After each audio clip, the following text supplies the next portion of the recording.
Hi, my name's Adam Bannister and welcome to the Businesswings podcast.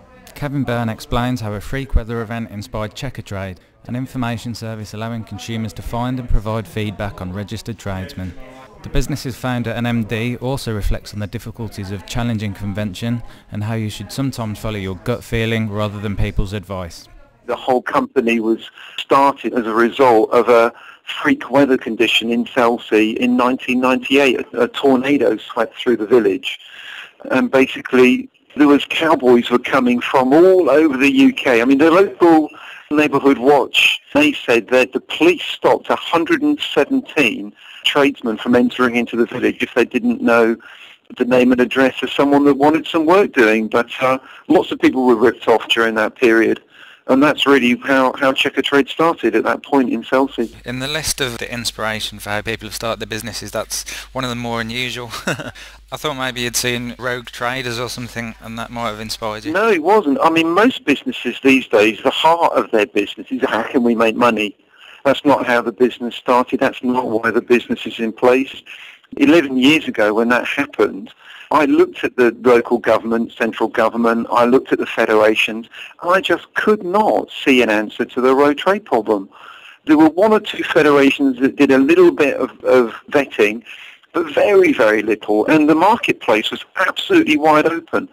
And it was that I thought, wow, someone should be doing something to try and offer the consumer creditable tradespeople. So that was the birth of Checker Trade, and that still is the heart of what I aspire to, and I sincerely believe most of the staff that I've got now, they've sort of latched onto that and said, yay, we're making a difference, rather than just making money.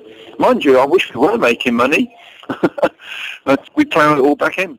When you say you've been ploughing the money back in, where have you been targeting that money? Is it on marketing in particular or the technology? Or We've got quite a sizable company now. I think we employ about 50 people, and we've got all the departments you can think of within the business, but we plough most of our money into making the consumer aware. It's marketing. We started a 10-month ITV1 advertising program across Meridian. We're on 11 radio stations continuously. We've got 5.6 million printed products that go into people's homes. The cost of all that is, I think it's just over £1 million a year now for our marketing. It's a big budget to make the consumer aware. did you start on the internet? I started in a spare bedroom at home. At that particular time, we often think the internet's been around for decades, but it hasn't. It does feel that way, but it's probably only been around effectively for about 8 years. So the first 2-3 years of the company, we just had a printed product. But obviously now it's checkertrade.com. As I said, we do print and distribute via Royal Mail, but it's our website. I checked it just yesterday. The last 30 days, we've had 117,000 consumers visit our site to find the right trade for the work that they need doing. That's growing by about 5,000 to 6,000 a month. It's huge. What's been the biggest difficulty you've faced? Like everyone that starts a business, I started this business, I was a graphic designer, and design work that I was actually undertaking at the time had to pay for everything. I don't think I earned a single penny from this business for probably 18 months, 2 years. It was just all hard work, and it was pioneering a new industry. That was a difficult thing. You go to a tradesman and say, look, we're going to monitor you. They go, what?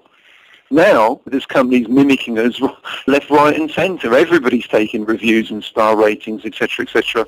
It's a really unusual business model in the sense that you're actually doing things that are upsetting your customers, but without doing that, you're going to lose all your credibility. There's so many companies out there trying to copy us. I wonder what they do if they get a complaint. My gut feeling is that most of them would ignore it and stick it in the bin, because it's a dilemma. We take our business model, our money, from the tradesman.